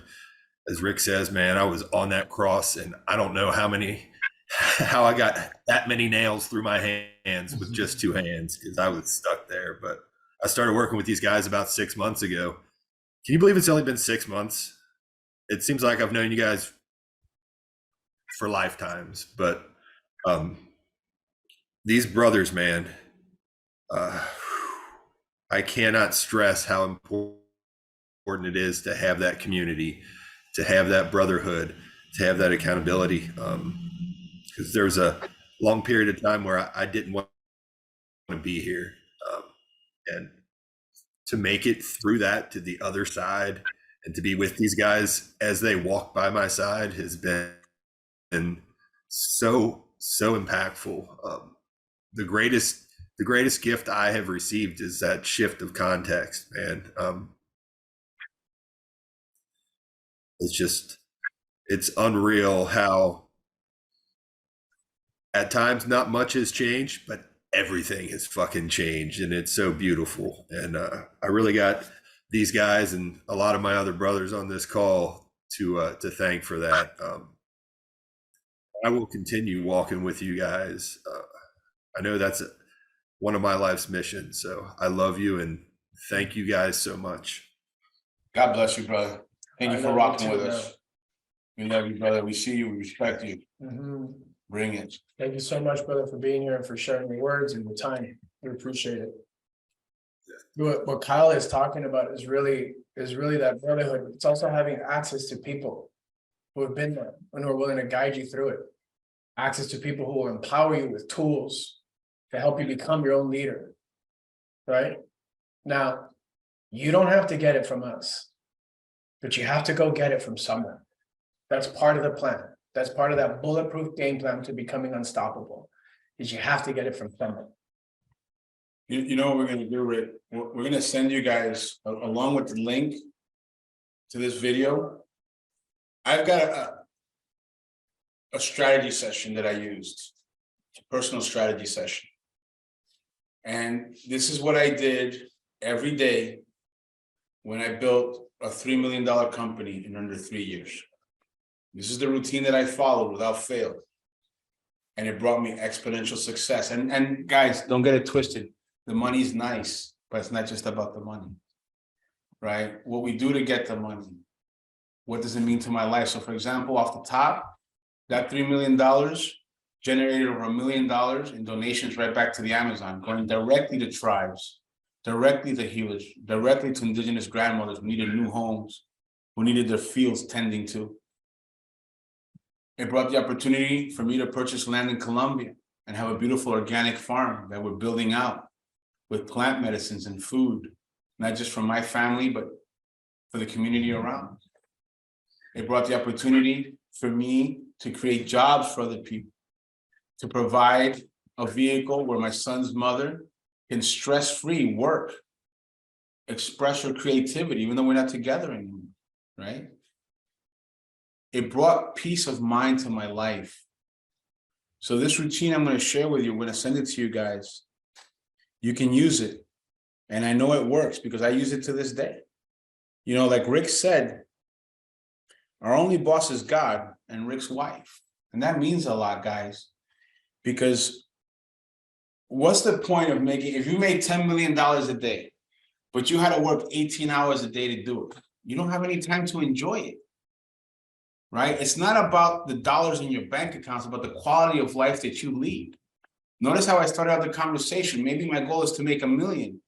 And when I get to $500,000, I didn't say I wanted 2. I said, that's enough. I don't need the other 500,000.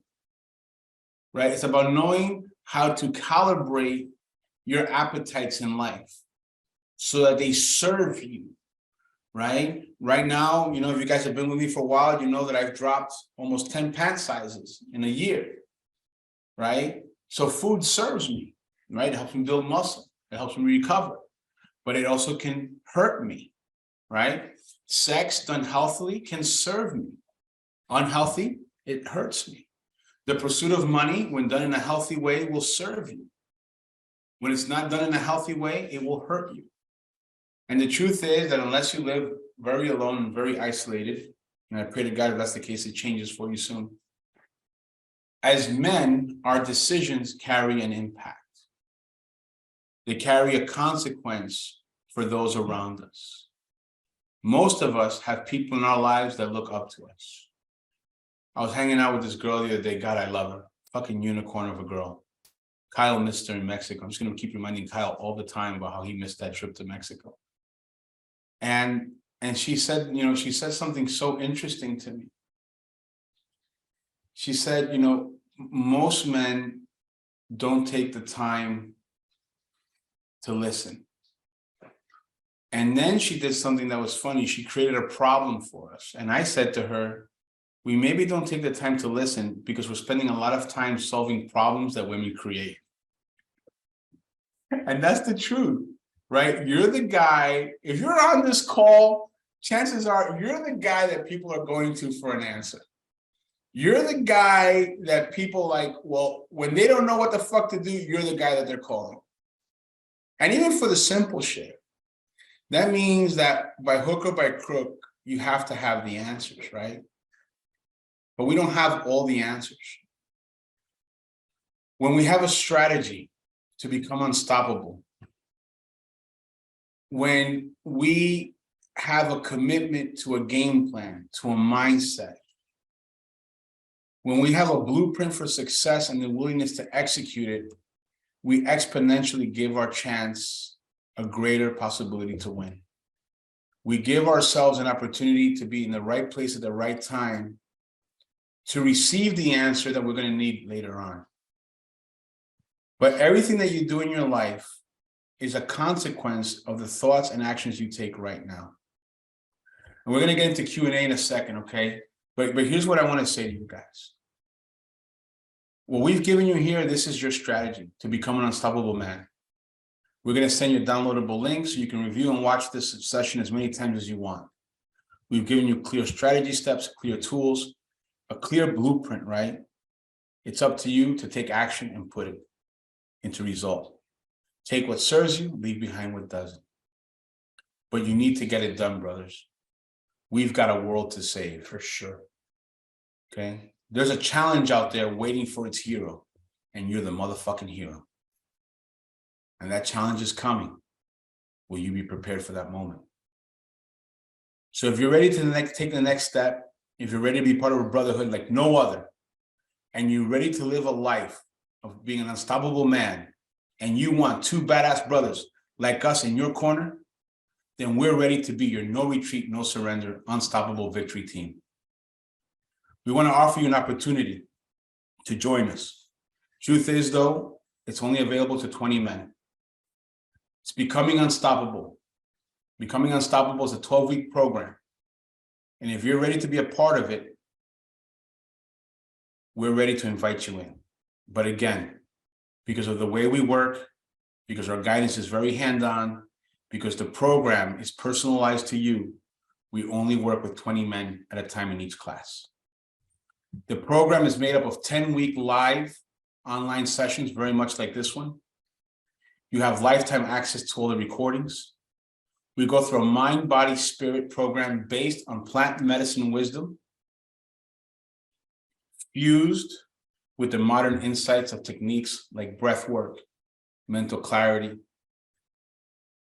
We then bring you into a 1-week program, preparing you for a plant medicine retreat. We then bring you to an in-person plant medicine retreat, and we'll talk about that in a second. After the plant medicine retreat, we give you one-on-one coaching and a 30-day plant medicine integration container with live support. Now you're thinking, I want to join the 10 weeks, but Carlos, what the fuck? I don't know about this retreat. Guys, when I tell you we think things through, we think things through. We're going to have multiple retreat options for you guys, okay? This year alone, we have 3 options already coming up. We have a 7-day option, which inside of that 7-day option is a 4-day option. So you can come for the 7 days, or you can come for the 4 days. That's going to be right there in Mexico. It's legal. It's easy to get to. We're going to have that. We've got 2 options on the books for a 12-day retreat in the jungle called Savage Encounter. You guys are going to get rolled into the Savage Encounter program if you want to choose the 12-day option. Okay? That retreat alone is worth $2,250. Okay? You're going to get that right off the bat with a 10% discount. Next year, we're going to roll out 6 retreat options. So there's no way that we're missing you. Okay? We got you. The full program is based on how can I use the spiritual technology of plant medicine to rewire my brain, rewire my mind. How can I use the wisdom of my ancestors? How can I use my God-given abilities of man and bring all these together to really be unmotherfucking stoppable? Just to be that force of nature that God itself winks at and says, that's my boy. Well, and to integrate all of that into your life, Mhm. right? So knowledge by itself is wonderful. How do you have it be part of you? How do you How do you make it real? Right. How do you own it? How do you own it? How do you wake up That's with right. it? That's How do you right. take actions with it? This is it. That's right. Right, That's there's a bunch of programs out there where they teach you and to give you tools and do the whole thing, you know, how do you make it a part of your life? So that Yeah. you take that into your business, into your Yeah. marriage, into your family, into your health, into your body, into all the things you're doing. This is what that program is. This doesn't just give you tools or insights. We're not just talking about No, stuff. it's a whole community. It's a whole brotherhood. It's It's a brotherhood. access. It's a weekly class. Twice a month, we have a live Q&A. We build a Telegram group for you. We're all in the same Telegram group. Right. We have a private Facebook group. On the back end, we're building our own virtual networking community with more free classes. You get lifetime access to that. What else do you get, Rick? Yeah, you get that accountability network, right? To hold you accountable for those times when you know you're going to be predictably a default version of your old self. Right? We're going to hold you accountable for it, but not like, oh, I'm sorry, but like really the fire that you are. All right. So you can bring that to your life, right? You got check-ins and checkpoints to keep you accountable and on track. That's Right? right. Right. Like it's not, listen, this isn't just a program. This is a way of life. Right. We're bringing you into something. We're bringing you into what Aaron's a part of, what Kyle's a part of, what Captain Ryan's a part of, what we're a part of. That's right. You don't have to stay. But motherfucker, give it unless you got something better going on. What else are you gonna do? Because you don't gotta do this. But brother, you gotta do something. Yeah, that's what's separate. All right. At the end of the day, what we're doing is we're gonna create for you an unstoppable plan, an unstoppable way of life. So you never meet an obstacle again that you can't cross. That's it right there. That's our commitment to That's you. it right there. Okay. The rest are details. The program is designed in 3 phases: one for your mind, one for your body, one for your spirit. Okay, we take 5,000 years of plant medicine wisdom and fuse it with modern insight to guarantee you will grow through every obstacle in your life and become an unstoppable man. We also guarantee you the course. Let's say this up front. Oh yeah, that's what's up. Okay, the course has a price tag. You're gonna pay that price tag. If we don't deliver on what we're promising you, we don't want your money. You get every dollar back. Every single dime you give us. No questions asked, no strings attached, no bullshit. It's on record. This is our commitment. This video is going to be put live on YouTube. It's never going to go away. All right. You've got us by the nuts. That's our commitment to you. Because the truth is, if we're not delivering for you what we've already done for a bunch of guys, we don't want, that's just not the way we roll. No. I can't have your money in my life if we didn't create a fair energetic exchange. That's right. So let's talk about that for a second. The value of the class and the retreat is $7,000. But for the first class of 2023, we're going to offer a $2,000 discount on the entire program. All right. And we have payment plans available for you guys. So the 12-week program, including your retreat, not your airfare, but everything else on the retreat, is $4,997. Okay. So here's how it's going to work. If you pay the entire amount today, we're going to give you $1,000 in personal one-on-one coaching sessions with Rick and Carlos. You're going to get 4 private 60 to 80-minute sessions.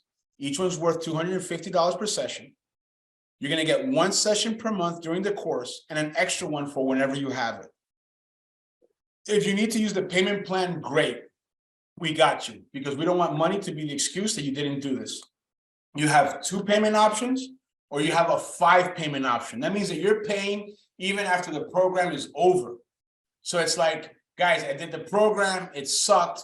Not only, I'm not going to give you any more money, I want my money back. Great, we got you. All right. I personally attend to over 1,000 people a year. Rick and I have been running Savage Encounter now for over a year together. We have been helping people for over the last 5 years together. This is something that we built in the fucking sandbox and in the lab. For sure. We didn't bring this out until it was ready to be seen, like rock and roll battle tested. Yeah. Okay. If you sign up within 48 hours of this meeting or watching this video, which basically means today's Saturday, you have until Monday, you're going to get, you can sign up with any payment program you like. You're going to receive $500 in personal one-on-one coaching sessions with Rick and Carlos. These are 2 private 60 to 80-minute sessions worth $250 per session. You get 1 session during the first month of the course and an extra one for whenever you want it. So we get you on track. And you've got the extra one there for whenever you need to pull it out to make sure that you're still on track. And for all the brothers who watch this strategy session live or recorded, and you sign up to be part of the first 20-man 2023 class, we're going to give you the official Unstoppable Man t-shirt for free. Okay?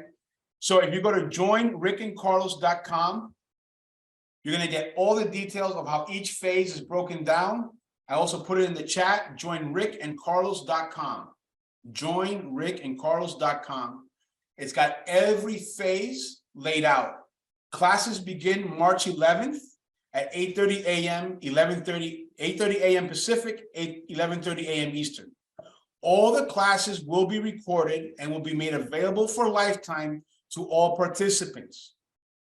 Live class attendance is not required except for the pre-retreat class.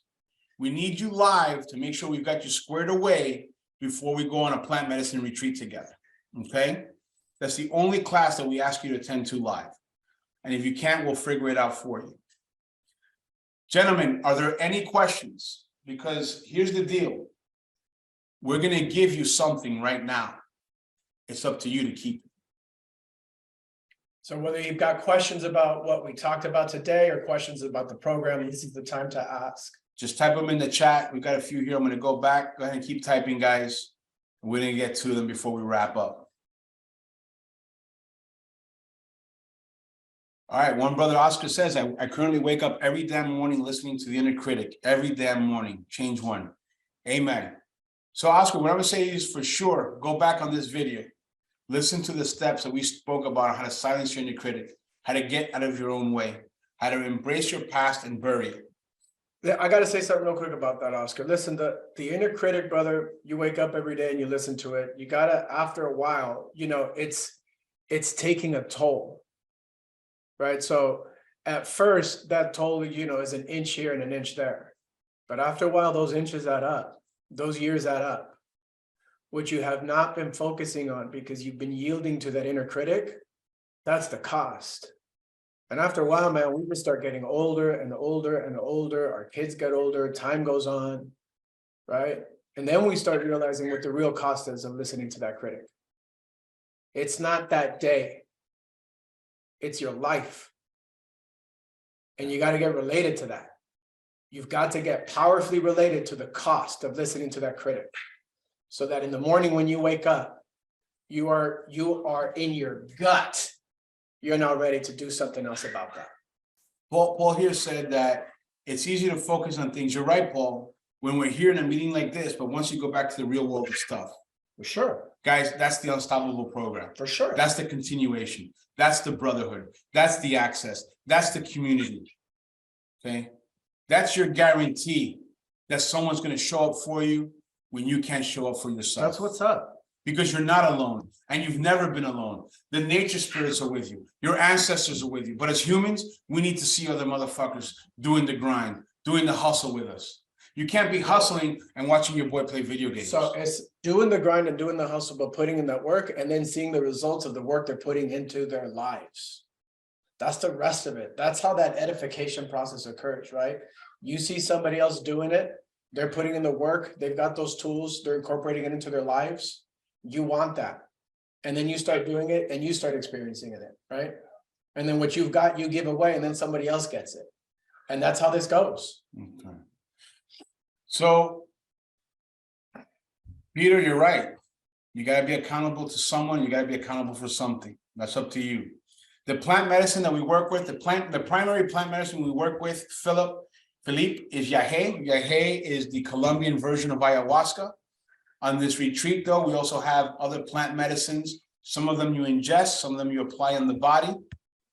Some of them are used to purge and fortify the mind, the body, and the spirit. Some of them, like the Yahe, are used to cleanse the path, to bring you vision, wisdom, and connection to the earth and the creator. Your connection to the creator is the greatest single asset you will have. It's also one of the greatest roadblocks that we as humans, as men have, is how do I develop that personal, intimate relationship with my creator? We're going to get you there. That's one of the things that we focus on Unstoppable. Another thing that we still focus on is making you savage and brilliant and beautiful at the same time.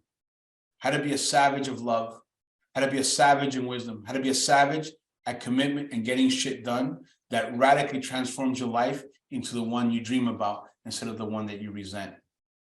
Are we running the program concurrently? Yes, this will be class 1. When class 1 starts on March 11th, we will then look at launching another class, but we focus on one group at a time. So first, we got to get our first 20 men squared away, make sure they've got everything that they need, and then we'll look at a future date to send out another class. How many classes are you all doing a year?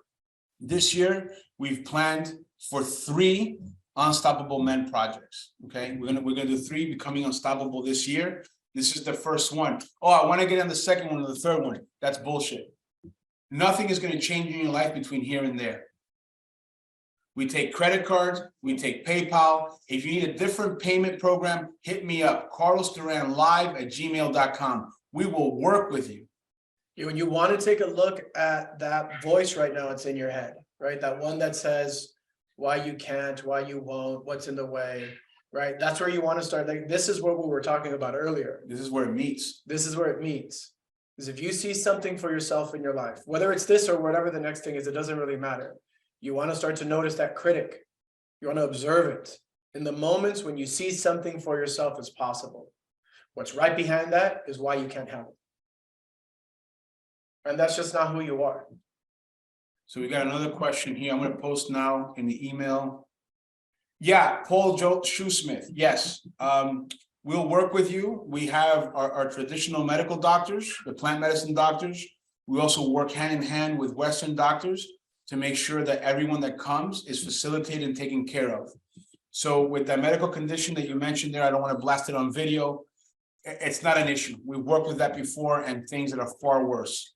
So wherever you're at, first of all, we'll have multiple retreats throughout the year. So if you can't make one, you make the second or the third. If you can't make one of these, it's all good. We got you next year, okay? And we'll even have an opportunity for some other options that we can discuss based on your scheduling and your needs, okay? Guys, I can't afford it. Yeah, well, you know, the question is, can you afford not to do it, right? Where are you spending your time and your money? Have you ever made a $4,900 investment in yourself? Do you know how that's going to pay off for you? Can you afford not to take advantage of an unconditional money back guarantee that's guaranteeing your life will change or the money's back in your pocket? What's the difference between having that money out of pocket now and getting everything that we're going to deliver versus going through it, not getting it, and still having the money back? Mm-hmm. If you keep the money now, great. What's going to change in your life? Where are you going to go get these results? Because again, you don't have to come here. There's only room for 20 guys. But where are you going to go? What's your game plan? Okay. Either way, we're here for you. Mm-hmm. You've got this video. You've got us on the socials. We support everyone and always. But bro, if you're just sick and tired of being sick and tired, and you want to fucking win and win and win and win and feel what it's like to be looked up to be respected, to respect yourself, to know your value, to know how to set your compensation, your price on life with your woman, with your kids, with your boss, with your clients, then this is for you. Bro, the experience of knowing yourself as unstoppable in your life, it is absolutely priceless to know that whatever comes at you, you're going through it. You're going to embrace it. You're going to know it's for you. You're going to learn from it. You're going to set your goals. You're going to be accountable. You're going to achieve it. There's nothing like that experience. To love your life, to be grateful, to know that no matter what, you won today. Honor the people in your life, honor yourself. There's just nothing like that in the world, to live with that joy in your heart. And to know deep that this life is for you and you're the one. Doesn't matter wherever you guys go get it, go get it. If this calls you, if you see something in this as an opportunity for you to live your life that way, I invite you to consider that whatever your reasons are the reasons that you've always got. Yeah. Johan here says that he's had many ayahuasca retreats, many ayahuasca retreats, every time different, depending on your mindset and intentions you come with. And that's absolutely true. So we're not here telling you guys, hey, let's do this program and get on this ayahuasca bandwagon. No. It's a program. It's one retreat. It's part of the program because we know. So I'm a person that's a plant medicine guy.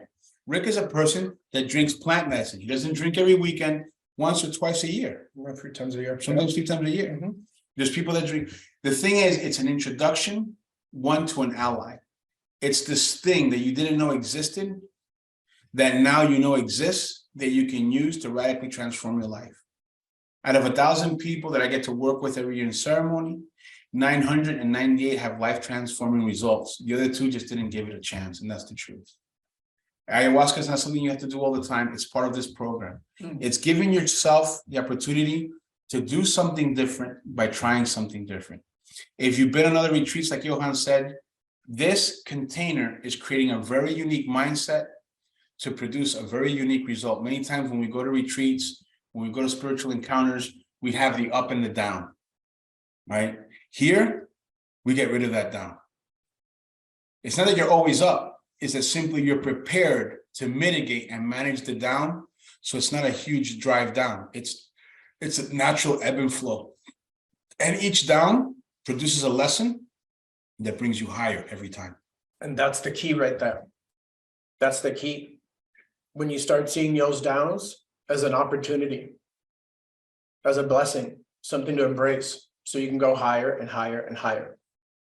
Plant medicine is part of this path, but it's not the only thing. We found it to be such a critical component that makes such a difference in shifting the paradigm.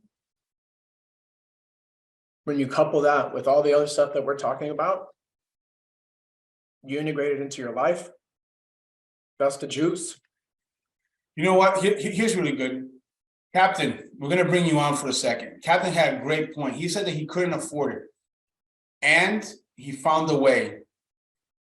Captain is he gone? I'm here.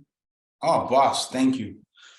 Captain, tell us a little bit about your story, where you came from, what you did, and how working with us changed your life, especially that part about overcoming the financial difficulty to get there. I think when I left the military and I was discharged medically, I went through a lot of healing practices. And I think with some of the healers that I worked with in Western medicine as well, there were some good people that I worked with. I got to about the 85% solution. And on the outside, everything was aligned on the outside. But my biggest enemy was on the inside, on things that I just couldn't regulate my emotions. I had no container for my life. I didn't know who I was anymore. This experience told me that I am fire and that I am wind. But that fire and wind can burn out of control if it's not contained. No water, no sand, douse that fire. And I'm okay with that. But what this container is not only a way to live my life every day as ceremony, but it gives me tools when that lid starts to come off. And let me fucking tell you, yesterday that fucking lid came off. No matter how tough we are, no matter how strong we think we are as men, we're walking on thin ice, most of us. And I'm just talking about me. I walk on thin ice every day, but I know that when I fall through, I can get out. If I fall through and I get stuck, I've got people that can grab onto me and help me out of that. And that's real. My life completely fucking fell apart on me. I lost my family. I lost all my relationships because that fire that is now aligned burned out of control. Financially, I was a wreck. And it was all because of the decisions that I was making on a daily basis. Not my past, not my future, but the decisions Ryan Carey was making on a daily basis. And I was called to this, and I just found a way to save in other areas of my life that I was just wasting. I was wasting money on. I was wasting money trying to find healing on things that were outside of me, but I wasn't having an encounter with myself. I wasn't dealing with my own bullshit. I had armor that was 10 feet thick, and I could take on fucking, they nicknamed me the Wolverine, and I'm not trying to brag. I'm just saying I could take on enemy at 10 times the size of myself, but I was destroying myself on the inside from the decisions I was making. The Yahe gave me that encounter with myself. It pulled that armor away. It was the scariest thing I've ever experienced in my life. But what working with Rick and Carlos also gave me was a container to put all that into, and the ability to, when that lid started to come off the container, to put that lid back on in a kind, loving, gentle brotherhood. I feel surrounded. I feel good about myself. And the abundance that is flowing into my life since I came back, like I can't believe it. Like, and it's because every single day I have an encounter with myself, because I've been taught how to do that. And that encounter has taught me that no matter how bad everything gets, I have a place that I can go to. I have that immediate action, that silence that I can go to that I was always uncomfortable with. And, you know, finances are a personal thing. I get it. But the amount of money, I mean, I literally only invested, 4,000 Canadian dollars, which is what, like $1 million American dollars these days. I don't know how much it costs, but the investment for me, I'm still paying it off, but because I am finally in control of that fire and wind, I am able to make these decisions from the heart and not, trying to find, all of this healing outside of me, because it's in me. It's always been in me. And these guys didn't change me at all. They didn't change anything. They just returned me to who I am. They returned me to my mother's love. I am the son of my mother's energy, and I am the father of my father. I am the son of my father's energy. My father was a United States Marine, served 2 tours in Vietnam. I come from a warrior culture. I come from a warrior family, and it's now, that fire is now contained.